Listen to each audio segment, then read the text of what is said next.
Alright everyone, it is Finn here and welcome to my Champions League quarterfinal prediction video, where today we've got 4 fantastic fixtures to talk about, including Inter Milan versus Bayern Munich, Barcelona versus Borussia Dortmund, Arsenal versus Real Madrid, and finally Aston Villa versus PSG. It is going to be fantastic. Now of course, before I ended up getting bombarded in the comment section, I was rude, but I was rude to an idiot. This is an overall fixture prediction, not a leg 1 or a leg 2.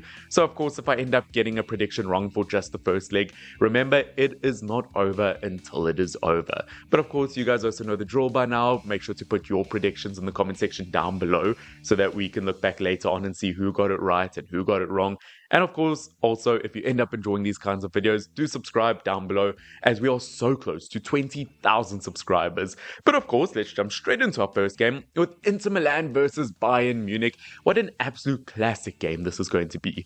I do think, looking at Bayern Munich, there is a lot to celebrate here potentially. I mean, I feel like people have forgotten that this could be Harry Kane's first ever piece of silverware. Imagine if his first ever trophy was the Champions League. I do think that they will go on to win the Bundesliga though. Although Bayern Munich are miles ahead in the competition, it does look likely that they will end up taking it all. And I think we have to give some credit to Bayern Munich here in terms of how they've played so far this season, in terms of some of the players that they did bring in. Obviously, Elise has been phenomenal up front. Obviously, I think this would be a huge celebration for Thomas Müller. He has been at Bayern Munich for like over 25 years across all age groups. An absolute club legend. He will be leaving at the end of the season. Then the Roadrunner. And I think once again we have to give some credit to Vincent Kompany throughout the season. As I said, there's a lot to celebrate about this team, and there are so many stories that could be written if Bayern Munich end up winning the competition. Once again, Manuel Neuer will be winning the Champions League until he's about 50 years old. It doesn't seem like he'll ever retire.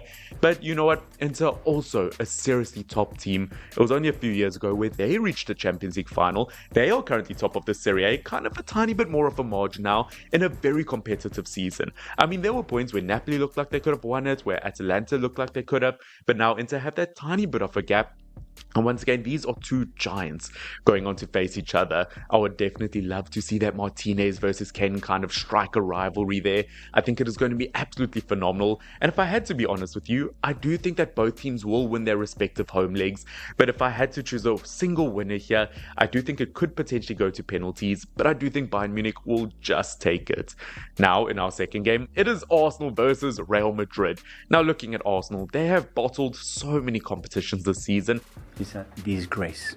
And if you compare them to the likes of Real Madrid, once again, there's a certain kind of football heritage here.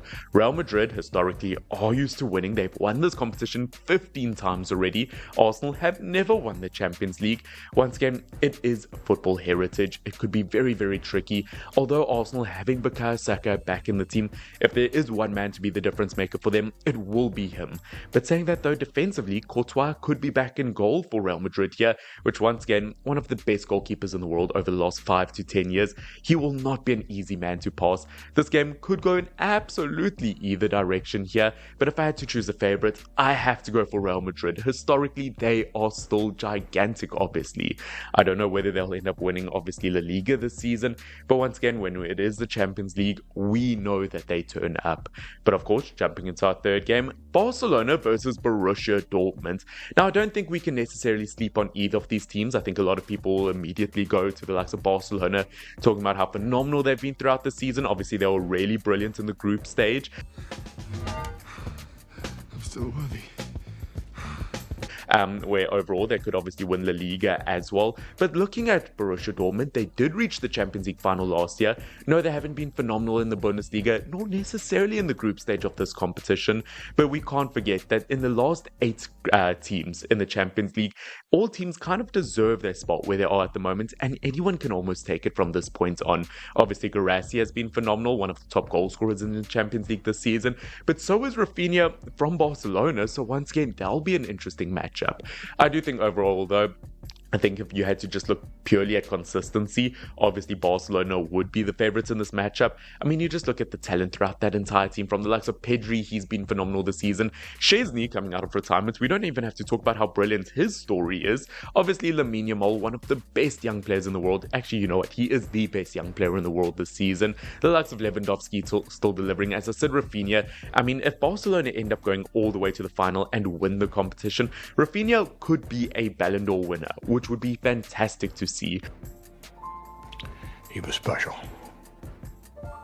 At the end of the day, though, versus Borussia Dortmund, I would be surprised if Barcelona did not take this. But of course, that takes us to our fourth and final Champions League quarter-final game with Aston Villa versus PSG. Now, what a story this could be for Aston Villa. I still don't think enough people are giving the team as a whole, along with Unai Emery, enough credit here. When he took over the club, they were, 16th, 17th place in the Premier League after Steven Gerrard kind of drove them down a tiny bit, where now they are potentially going to qualify again for the Champions League and the Premier League. They are doing really, really well, and they are in the final 8 of the Champions League this season. Once again, so much talent throughout. I do wish that the likes of John Duran did stay in the team, because I do feel like he would add a bit more depth up front. But the likes of Roger Morgans, Ollie Watkins, obviously I could mention this entire team. It is a fantastic Aston Villa team, and obviously we always like to see Emi Martinez play against the French.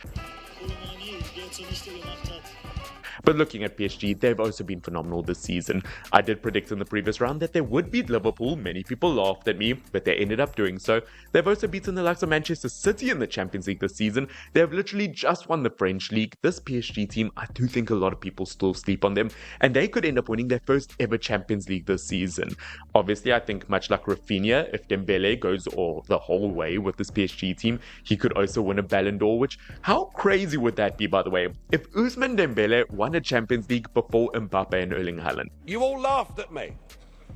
Well, I have to say, you're not laughing now, are you? Once again, there are so many football stories to be written here. I do think that this game could go absolutely down to the wire, and I don't think that it's necessarily a black and white game on paper. It could go absolutely either way, but if I had to choose just one winner here, you know what, to be honest, I do think that maybe it could be a draw in the first leg. I do think Aston Villa could hold them off, but ultimately, I have to give this one to PSG. I think that they'll just end up nicking the point here, and they'll be going to the semi-final of the competition. But of course, ladies and gentlemen, that is it for my quarter-final prediction for the whole fixture of the Champions League this season. As I said, definitely some tough matchups. I do think the teams going to the semi-finals will include the likes of Bayern Munich, Real Madrid, Barcelona and PSG. Once again, obviously you guys can let me know down below whether you have any disagreements in terms of my predictions. As we know, and as I said a tiny bit earlier, these are the final 8 teams in the competition. Realistically, if you can get this far, absolutely anything can happen. We've seen it in the past in this competition.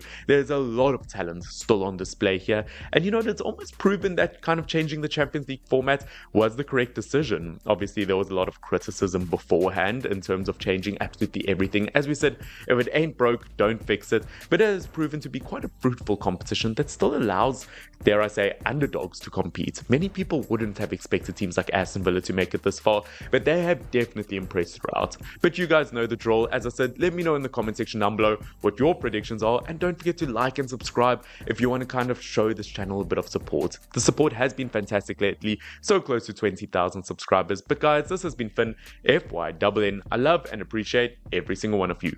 Thank you. Bye.